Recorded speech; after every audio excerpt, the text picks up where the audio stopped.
तर शाळा सुरू होत आहे, तर त्या उद्देशाने अनुषंगाने आम्ही माझ्या प्रभाग क्रमांक 20 येथे भारतीय जनता पार्टीचे आमचे लाडके रविदादा चव्हाण आणि जिल्हाध्यक्ष नंदूदादा परब यांच्या माध्यमातून आम्ही दरवर्षीच इथे शाळोपयोगी वस्तू आम्ही वाटप करत असतो।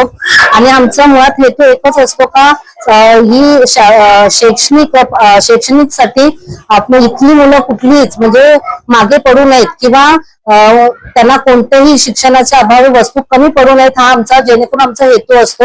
आणि तुम्हाला मला सांगायला असं म्हणजे खूप आनंद होईल असा, आणि मलाही आनंद होतो की या मुलांचं जो चेहऱ्यावरचं जो हास्य आणि समाधान बघून मला तरी वाटतं आमच्या कामाची पोचपावती हीच असेल, याच्यापेक्षा दुसरी काही नसेल।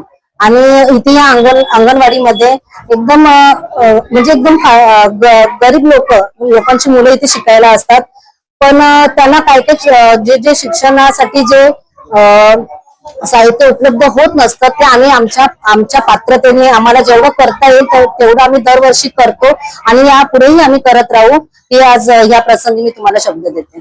जय हिंद, जय महाराष्ट्र।